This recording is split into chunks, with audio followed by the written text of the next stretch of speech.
As always, this is Tony, and with me today are the following players. Hi, this is Bethany, and I'm playing Belinda Walsingham, the half-elf awakened mystic. Hi, this is Adam, and I will be playing Akiva Khonshu, the Shadar Kai Hexblade Warlock. Hi, I'm Jane, and I'm playing Nissa Turin, the Gnome Arcane Trickster Rogue. Hi, I'm Mike, and I'm playing Scribner Shannon Whitecliffe, the Human Rogue Fighter. Next week will be Rumble Squad Episode 2-6. Join us now for Sharpened Quill, Episode 12. It's so Galu.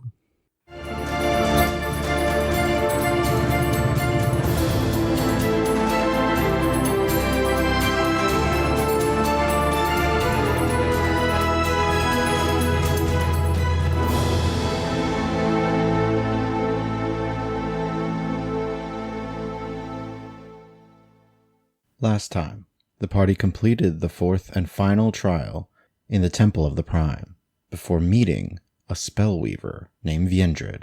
Viendred has guarded the knowledge here for many, many years, and after a long discussion on the Zumyar Empire and the imprisonment of Vodarum, he granted the party Starlight's Gaze before allowing them safe passage out of the temple, and even allowing Dorahil, the cleric of Vladir, access to these ruins, where she may study and help guard the information with him.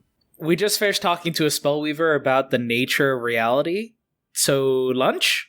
Yes, so we are going to be leaving the temple, and our time is our own. So yeah, you guys are back in the dock ward of Ashmalin. Where to? Are we looking to spend some money, or what are our goals here? But there's not much more we need to do in town anyways, as far as I know. We could head on to Helimian. I actually wanted to get a cleansing stone before we left. Right. I don't know where that is. Yeah, Tony, is there anyone I can ask for just like a store or something? There's a lot of people walking around that you see. There's several high elves. You see mostly GIF around the area. Oh. They look very knowledgeable. You can go ask one of them. They might know where it is. They look like they're moving with purpose. I will... It's easy. You just go up and say, "Excuse me, I'm sorry for bothering you. Would you happen to know?" All right. I give Akiva a nervous side-eye and stroll up to one of the GIF who apparently are going somewhere. I'll give them a thumbs up. The one you approach slows in their walk. They are wearing what looked like overall guard uniforms, as if they're patrolling. Excuse me. Yes? Sorry to bother you. I was wondering if you knew where I could find a cleansing stone? A cleansing stone? Why, there's several different locations that you can go to. Are you looking for something rather fancy, or just something with purpose? Just something that we could carry while we travel. It seemed useful. You're not from around here, I suppose. Well, then, if you're looking for something very affordable and useful, I would go to Kuhn's Clocks and Curios. I see. Where is that? You simply follow that road around the side of the temple, and it will take you right there. You won't miss it. It has a large ticking clock on the outside, and you can hear the ticking clocks as you approach. All of them. Thank you very much. I appreciate the help. Have a nice day. And you as well, citizen. I'll scurry back. See, was that so hard? Yes, it was very difficult. Can we just please go to Kuhn's and get the cleansing stone? Sure. We'll keep working on you talking to people. They're just very large and a little scary, and... They're just people. With guns. With guns. Nothing like what I read in the books, man. Alright, so you guys head to Kuhn's Clocks and Curios. Walking up, it is same marble type of building that you've seen. Inside, however, you hear a consistent of little clocks and gears and stuff just whirring in the background. Does anybody hear that clicking noise? It's fine, dude. It's just a clock. Calm down. What's a clock? It tells you the time. What is time? Time keeps everything from happening at the same time. I don't think that's going to help him. You're going to make it get really existential. As you walk in, you hear just 1 minute. A minute is a measure of time. This is the hour hand, and this is the minute hand, Akiva. What's an hour? An hour is 60 minutes, and then a minute is 60 seconds. What's a second? Well, a second is now. Well, it'd be closer to like now, he says now on every click. You notice there's this back door to the room, and coming out is a small gnome who slowly hops up a set of stairs so he is chest height to the counter. He's about Nissa's height. You notice this faded coat that he has, some loose pants, but he has this like nice feathered hat. Seems a little bit out of place, like he might have just recently bought it, but he has bright golden hair and rather smooth face, though you notice like little tiny like scars on his hand. Hey, Kieran, pleasure to meet you. Welcome to Kieran's Clocks and Curios. I'm Kieran Ligenhall. What can I do for you today? Do you have cleansing stones that are available? I do. I have a few at various different degrees of how, clean you want to be and the area that you want to clean. So are we talking about like your person, or are we talking like a 10-foot area or a 30-foot area? Person. We're travelers, so, it's important to stay clean. Okay, I've got a couple of those. And he kind of like reaches under the counter and you hear like a jingling of keys and then something drop to the ground. We already have a broom of sweeping for larger needs. Oh, I've developed one or two of those. They don't sell super well here. People tend to like the cleansing stones because you can just plant them and boop, you're done. But okay, no, wrong. There it is. Okay, and he like goes through this key ring and pulls out this small stone that he has to like fully palm it. It's pretty big for him. All right, so here's the cleansing stone. It is for just per person, but you can just like boop, boop, boop, tap, and boom, it's gone. But it is going to be 30 gold for that. He's just big smile the whole time. We travel from place to place, and we're still trying to get our feet under us in terms of being an adventuring group. Okay. I don't know if we can exactly spring for that. Do you mind if we look around and if we see anything else? Are you offering any sales in terms of bundling? Sales, but I mean, I can always try new things. I don't mind actually like combining a couple of materials together if you do like bulk orders. Yeah, exactly. Do you mind if we take a look around and see what else you have? I'll say, Kiva, perhaps you'll find something you want to use in your act. Yeah. Ooh, you're a performer. I have a few things for that. Hold on. And he reaches again under the counter and pulls out this big book that's like half his size and just plops it down and starts to flip through it. Where are you all from? You're not from Solana, but you said you travel around? Orenthal is where we last were, and we're planning on going to Helimian quite shortly. Well, I have, if you're looking for something simple, I have little Clockwork Toys that you can do. Those are really cheap and they sell for very little. Oh, I don't know if we need those. Nissa crafts those herself. Oh, you're a crafter too? I think so, yeah. Where did you learn? Didn't you study with Belinda's brother? Yes. Oh, that's nice. Cecil Salavrin. You trained with Cecil? A little, yes. Yeah, it's her brother. And I point over to Belinda. Your brother. Your brother trained with my grandmother for a bit.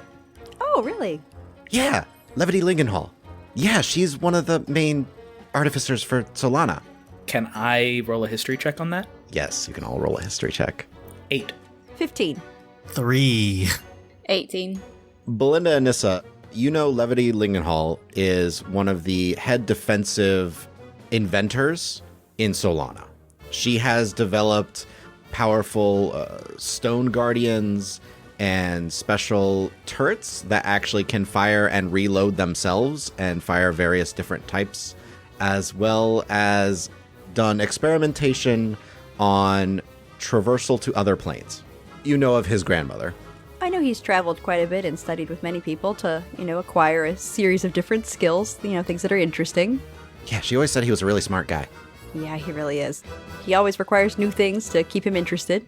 Well, he didn't quite have the skill set my grandmother did, but he brought in a bunch of different ideas from the Vremer Empire in terms of, like, their styles.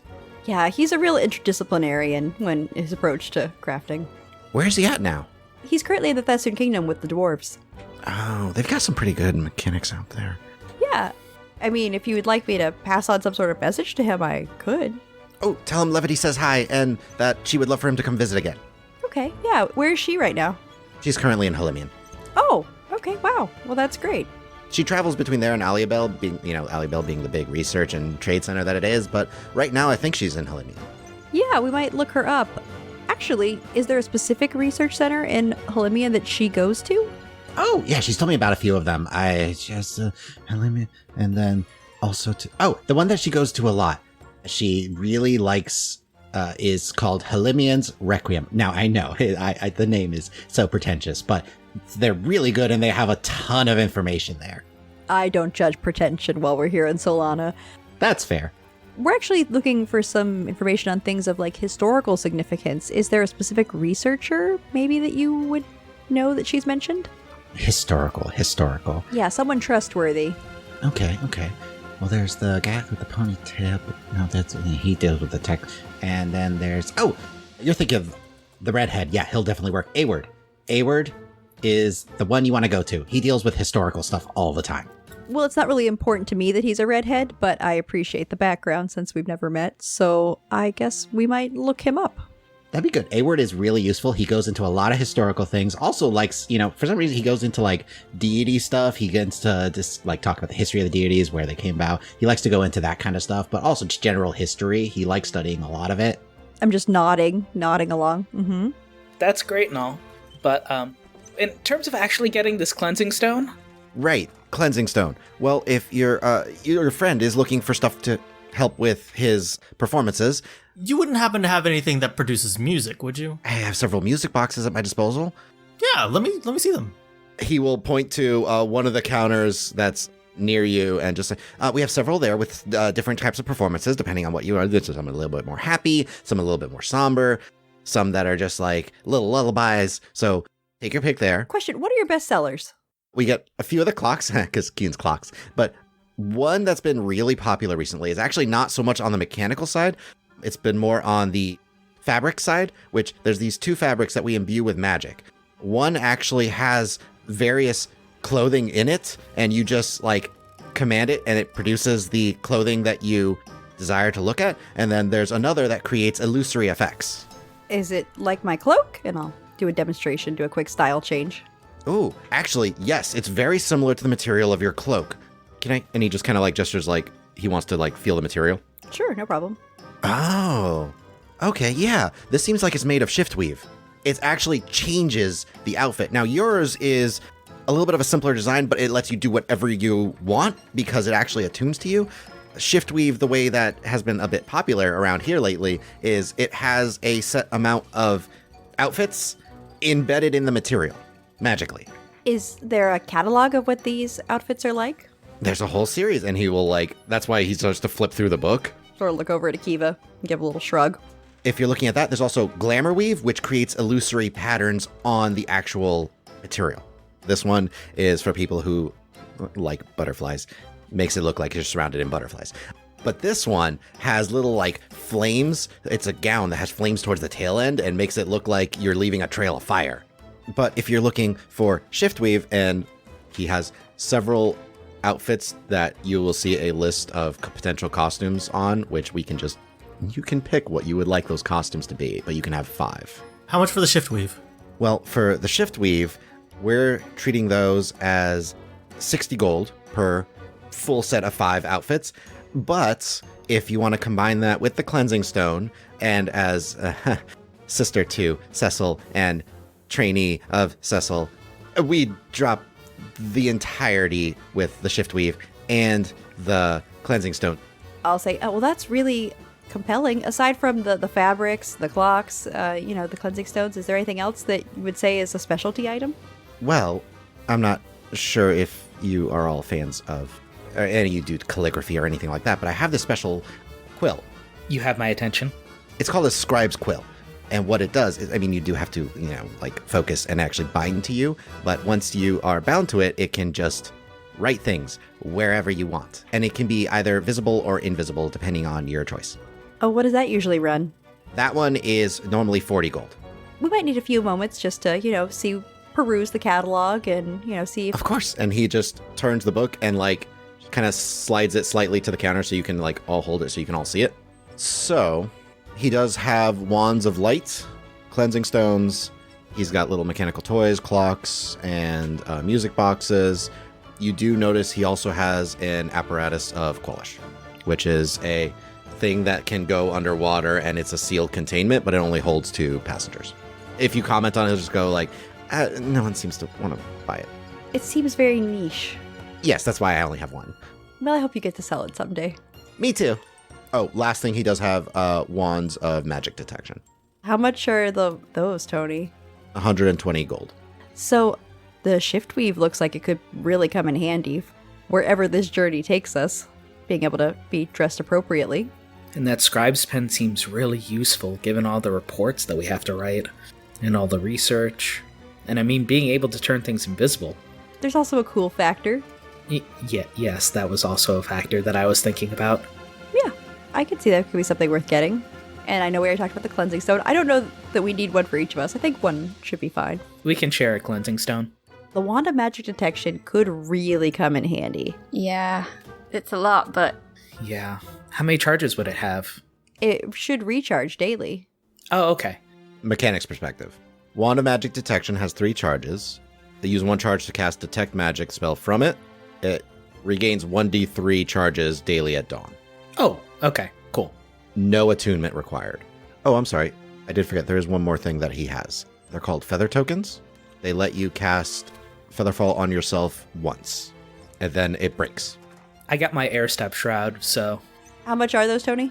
Because those are one-time use, there are 20 gold. You just need to have it on your person, and then you can activate it. Well, I would vote to get at least one, just because I don't have any other way to stop myself from splatting. Yeah. I think we're going to buy some extra wands. They are expensive. But it also seems like the shift weave might sell really well. It is an exotic material.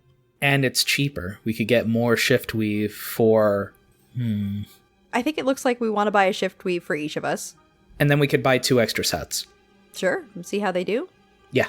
We could buy 2 of the wands, and I mean, we can use them. There's no such thing as a used wand if we wanted to. We definitely split up often enough that we can make use of 2 of them. Yeah. All right, so we're thinking 2 wands, 1 Scribes Quill, 6 shift weave, and 1 cleansing stone and 1 feather token, with our 30% discount. That would come out to 483 gold. Sound good to everybody? We have the money. Yes. All right, so you're getting 6 shift weave, getting 1 of the cleansing stone, and 1 scribe's quill, and 1 feather token. Oh, and 2 wands of magic detection. All right, so that total with your brother being Cecil and all that, that's going to come out to 483 gold. Strike a hard bargain. I look over at Akiva. Are you sure you don't want to advertise for him? Just drop the price just a little bit more. I think we shouldn't push it. Good deal.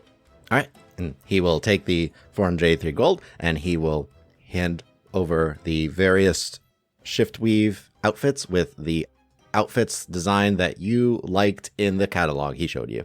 Okay. You guys are just leaving Kuhn's shop. Where to? So let me ask this question. Has anybody given any thought to how we're getting to Hellemian? Because as it stands now, to me it seems like we're just going to walk, and I'm a little opposed to that, since it's probably very far away, and that'd be a pain in my rear. And your feet. Almost as soon as you finish the pain in your feet, you see a shimmering arcane banner appear in front of you. A disinterested elven woman reclines upon a tufted shimmer silk sheet and looks out a porthole as puffy clouds roll by. Ethereal luxury travel. As you're watching, the woman seems to almost turn to you and say, "Are you looking for the best way to travel? Finding roads boring and mundane? Join us on the Flying Carpet, now serving destinations across Solana. With a teleportation or ride on our luxury airships, we will get you to your destination in style. How do we do this? With unique arcane craftsmanship from Glimmersong Textile Works. One-of-a-kind carpets with designs furnished by the fine artisans of the Beaufil family. Visit our main office in the Crystal Tower Ward District to sign up now for the Sunset Limited to Hellemian. Now serving Hellemian daily. Exclusive journeys. Lifetime experiences." And then the banner fades. Okay. That was handy. How timely. Yeah. It's like you asked a question and we got a perfect answer. Tony, is there any like source for that? Is there just like a poster that we just happen to be walking by that activated, or? It seemed to just appear upon speaking of the need to travel. It's almost like a ward, it seems, that activates, and I think what Akiva said must have been some of the command words. Gosh, I'm hungry. Nothing happens. Maybe there's no food ads in this district. Darn it! Do we want to check this out at least? Yeah, it sounds like that's a solid answer. It goes to Hlymian. It sounds a little bit pricey, so we might need to be, kind of on our toes about the cost. And I'll look at Akiva. You handle the money. Well, yes, but you're better at negotiating. I'll see what I can do. So you guys are headed to the flying carpet, right? Yes. Does Scriv keep coming up with random words to see if they trigger ads, or does he walk in utter silence, afraid of invoking further magic? Man, this outfit doesn't fit me quite well. Boy, are my feet tired. You get looks from passing Gif and high elves as you're walking by. I'm lost. Won't someone help me? Scriv, I just had a thought. It might only work for elves. Are you a lost little boy? No. They totally would do that, wouldn't they? Let me test it. Man, I'm really looking for a place to stay. A little banner comes up that shows 2 crossed arrows. You're kidding me! So you guys are traversing through the Crystal Tower ward and arrive at this 3-story marble building that shows imagery of sailing vessels and large open gateways. Situated against the back wall of cliff, it seems like it's emerging from the cliff wall itself. As you guys proceed towards it, you enter inside to see a almost like tower-like structure that continues to, you look up and up and up to several floors above. There's a stairway towards the back wall that spirals upwards with several landings. Then you see people going up and down it as you enter. Towards the front of the area, you see a small desk with an elven man standing there with a ledger out and just making a few notations. This place is fancy. So I guess we will approach. This man is like almost Fey-like in appearance. Much finer details than most of the other elves here, with straight red hair and hazel eyes, though he is wearing what look like travel-stained clothing and a wide-brimmed hat. However, Scriv and Belinda, you can tell it is fake-stained. It is a show. He's cosplaying. As somebody who does work. Who travels a lot. This guy's a poser. Hello, how might I help you today? Hello, we're here to purchase some of your travel. Sorry, we need to travel to Hlymian. What method would you like? We have several at our disposal. We can do by horse and cart if you are looking for a longer trip and do not mind the dust of the road. We also have hippogriff and air cart. We were hoping to purchase passage on an airship. Excellent. We have an airship leaving in just a couple of hours. Yes, I believe the Galu leaving in a couple of hours. Belinda, Scriv, you recognize Galu means fortune. In what language? Sylvan. But you both recognize it as fortune. And Scriv, it's kind of a disconnect for you. You heard the word Galu, and you know it means fortune, but you don't know the word Galu in Elvish or any of the other languages you're accustomed to. Is that some Elven dialect? The captain enjoys the Sylvan language. I look a little taken aback. Oh, yes, it's very apropos. Well, if you are looking at the airship, it will take you only 2 days to reach Hlymian. That brings it to 15 gold per person. And there will be how many of you? 4? Just the 4 of us. So that would bring you to a total of 60 gold. Okay. And I will pay the man. Okay, he will take the gold. Well, if you wish, you can proceed up to, and he gestures towards the stairs, the 3rd floor there. There will be a waiting area where you will be escorted to the Galu. Thank you. Look at the name of the ship just a second and then go on. He will hand you each a small, ticket, basically. Like a little scrap of paper that says permission to board the Galu. Okay, so we go to the waiting room. All right, so you guys head up. You seem to be the only ones waiting for this particular ship at this time. You see a few elven men and women kind of grabbing some crates and moving them towards this little tensor's floating disc, basically, that starts to lift them up higher. Are they speaking in Elvish, in this Sylvan? They're speaking in Elvish right now, but you guys have a little bit of time before the airship departs. When you do arrive, one of them goes, "We will come and get you once we have loaded the ship and escort you to your chambers for the journey. Is that all right?" Yes, thank you.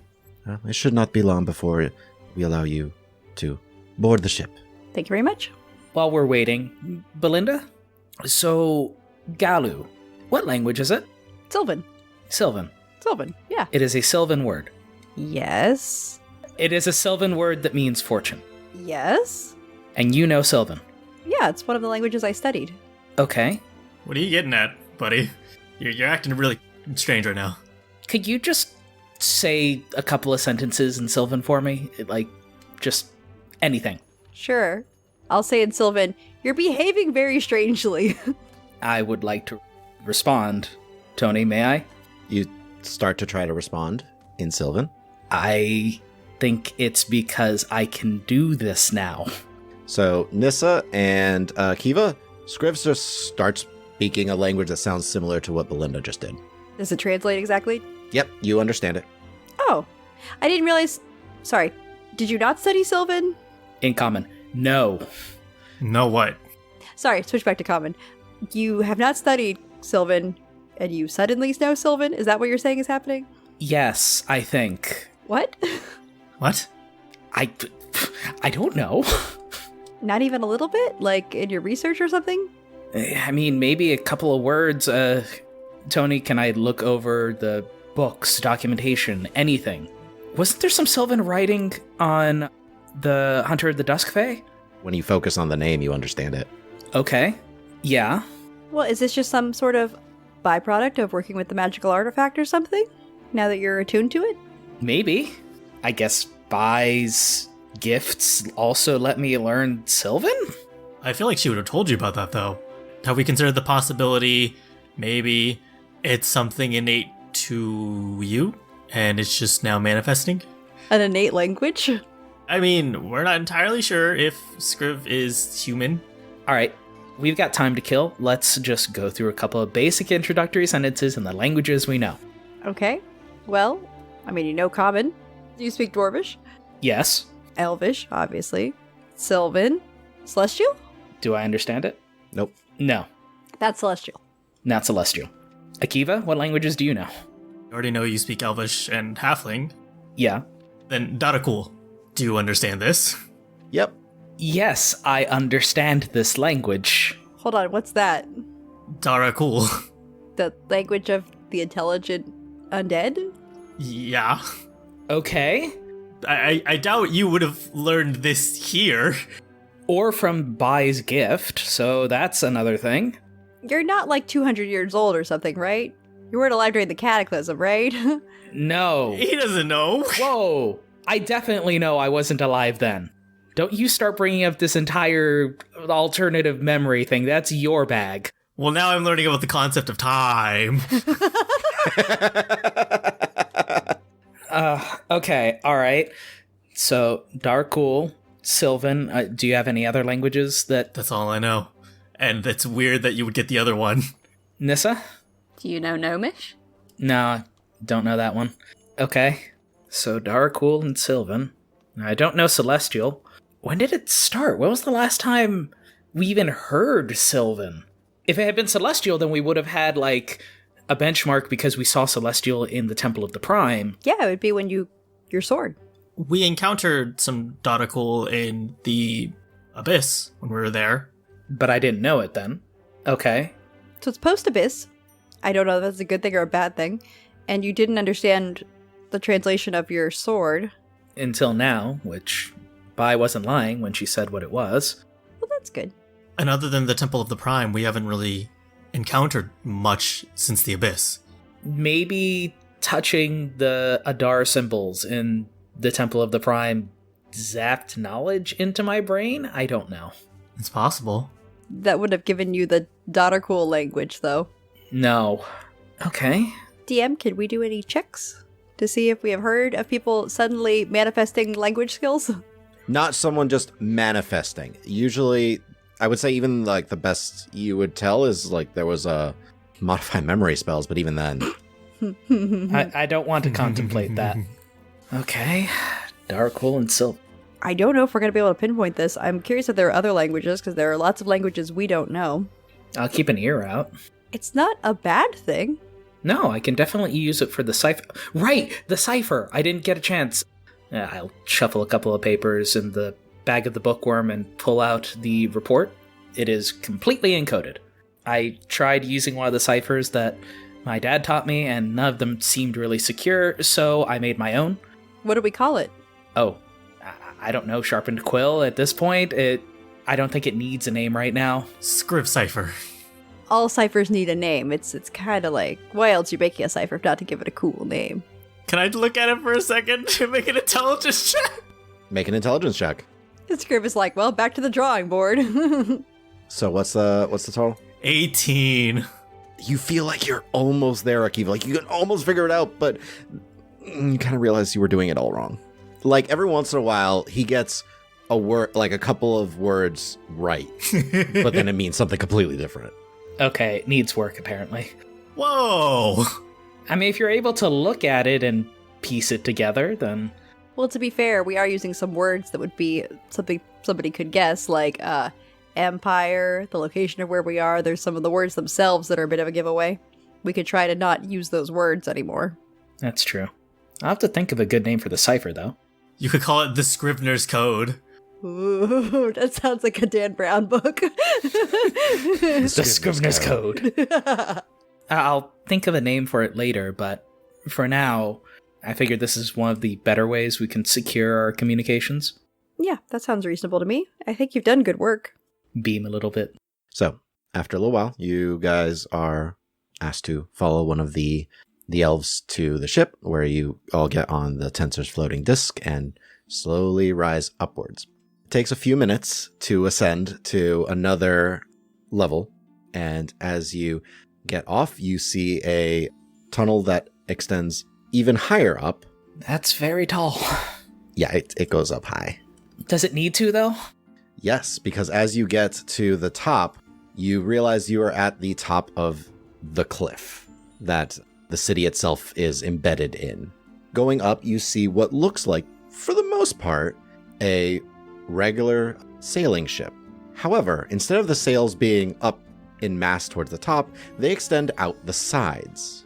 You see several glowing crystal orbs, one particularly towards the back, that just have a soft pulsating blue glow to it, as you notice the ship is hovering about 100 feet off the ground. Wow. Oh. It is also in bright pink. Wow. The whole ship? The ship.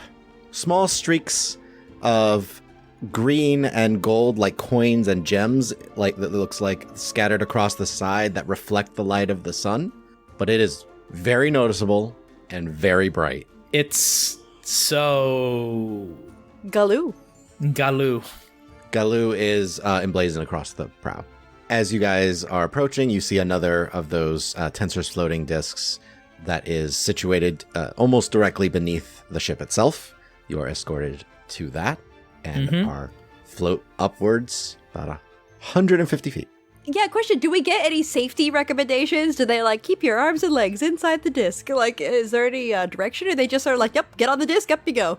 They just seem to direct you towards, like, make sure you're standing on the disc. Do not move too much. Does Akiva turn into Stitch all of a sudden? It's like, ah. Scrib is definitely ramrod straight, trying not to move. Akatuki! In the middle of the disc. Anyways. So, you guys float upwards till you reach the port side of the ship, and as you come up, you see several of the crew are moving about and situating things. You notice the ship itself has ballista on either side, as well as what looks like a much larger, almost cannon-like weapon towards the front, but it has a crystal toward where the normal opening of a cannon would be. It's an arcane cannon. As you reach the top, you notice standing there, even on this bright pink ship, it's an elven figure with very smooth features, extremely thin, and shoulder-length platinum blonde hair, and kind of standing, you see like one hand balanced on a rapier, which you notice very long, colorful nails. Each nail is a different color.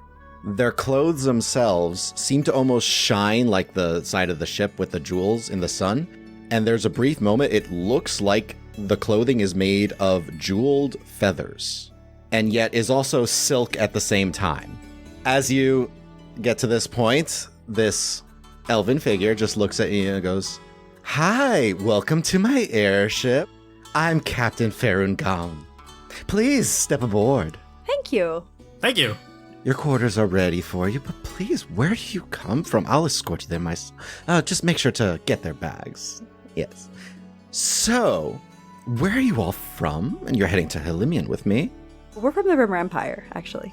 Oh, that's fascinating place. Oh, you've been there? Oh, I've heard so many stories, but I would love to go. I travel as much as I can here.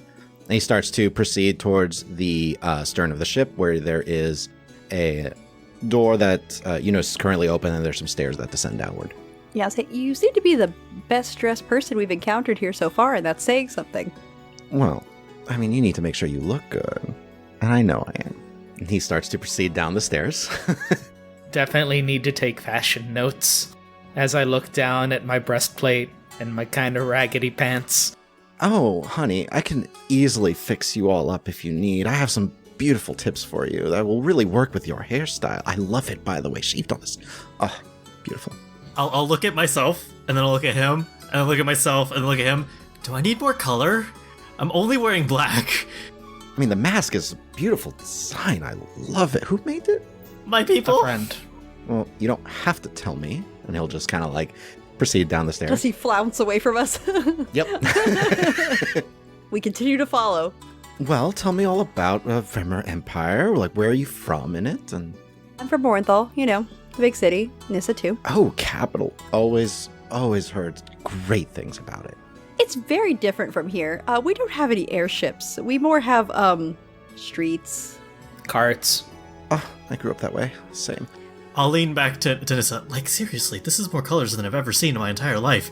Do I need more colors in my wardrobe? No, dude looks like a rainbow. No. You hear from the front, and I love it. Oh, it's beautiful color for myself, but that's my personal preference, and mind you, I have my own designs, but... It's just, you have colors on you, I don't know what they are. Oh, well, that would take so much time. We'll talk about it over dinner. And he just, opens up one of the doors to the side. Here is room for the four of you, and you see a couple of bunk beds, basically, to the wall. Dibs! Can you just dive onto a bed? I dive on top of one of the beds. There's 6 beds in this room. Akiva dives onto 2 of them. I just want a top bunk. So Akiva leaps up to the top bunk. Dibs! Okay, sure thing. Well, we have an excitable one here, too. Oh, I love it. Yeah, thank you. These are lovely. I didn't realize we'd be getting such lavish accommodations for a 2-day flight. Oh, we take care of everyone on the Galu. I mean, it's a fortune for a reason. Guys, I'm so high up. I've heard you enjoy Sylvan. I'll say it, Sylvan. Oh, it's such a beautiful language. I can't believe everyone doesn't take it because it's so culture and so many emotions attached to it. Have you been to the Feywild? No. It's just such a beautiful language. It's where Elvish originally comes from. And, oh, darling, I can't imagine not wanting to learn all about this culture. I completely understand. Agreed. In Sylvan. Oh, I'm so sorry, dears. He switched back to common. Sylvan, it's a beautiful language, and I just love speaking it with those who understand. Nod solemnly. As you guys are all talking, one of the crew members of the ship walks by and has a jeweled goblet in his hand and hands it over to Captain Gaun, and he just takes, oh, thank you, and just sips a little bit. Do you normally just drink out of jeweled goblets as a matter of course, not for major events? Or is there something significant happening today? We're about to set sail. I feel like that's always significant. Wow, you certainly do celebrate things then. Darling, you have to, whenever you get the chance. Because life's too short? Oh, just enjoy everything about life. Takes another sip. Well, please, get yourself settled, and feel free to roam about the ship, just not allowed below this floor. That's where our arcane room is, with certain crystals we use to help power the ship, as well as our storage spaces, which we're transporting cargo to Helimian. Should we be concerned about any sort of danger? I noticed you have a lot of sophisticated weaponry on your ship. Well, when you have the kind of a coin that I do, you always want to make sure it's well protected. Right. That didn't exactly answer my question. It's the skies. There are occasional raiding parties here or there that try to do something. Every once in a while, you'll find like a wyvern, but most of it's not of any concern. So sky pirates and dragons. We take care of our dragons very quickly. They don't mess with my ship. Okay? Excellent. Well, please get yourselves situated, all set up and comfortable, and feel free to join me up on the deck whenever you're ready. Bye, darlings. He will leave you to settle in your quarters. Guys, are we gonna fall out of the sky because of sky pirates and dragons and the fact that our captain's gonna be drunk? I don't think he drinks. Or rather, I don't think that's what we're seeing. I think that's just who he is. We're gonna die. I think we're going to be fine. It seems like the ship is well prepared, and I mean, if he's been traveling like this regularly with a ship this ostentatious and has not had any major problems, we should be fine. The quarters are nice. Just gotta consider it a nice 2-day respite to relax, do some reading. Yes, nothing bad will happen. It's almost like a vacation. You know, we're tend to be on the job. We actually have some enforced downtime here with nothing to do, specifically. Nothing required of us. That'll be nice. Yeah, those of us who can make things can work on projects and stuff. I don't make anything, unfortunately. You guys ready for 2 whole days of pan flute? Oh no, you can't do that in the room. I'm sorry. I think we need to take a vote. No pan flute in the quarters. It's already in my hands. Agreed. I think that's a perfect thing to do on deck for the entertainment of the sailors. Too you late. go. Just quietly shove a keep out of the room and close the door behind him. Look, maybe we can find some time on deck to do some sparring too. Assuming that they let us. You could ask him to spar. He's got a rapier. I was too busy with the brightly colored clothes to notice. That's a lie. I totally did notice, but the brightly colored clothes were more noticeable. It was about 50-50. It was a lot. And that is where we're going to leave this episode for today. Thank you all for listening. Please share this with your friends and follow us on Twitter at RulesAsWritten or check out our website, dndraw.com. And feel free to email any questions to the DM at dm@dndraw.com. Also, subscribe and leave us a review or comment anywhere podcasts are found. And please check out our Patreon at patreon.com/dndraw. And remember, always make good decisions.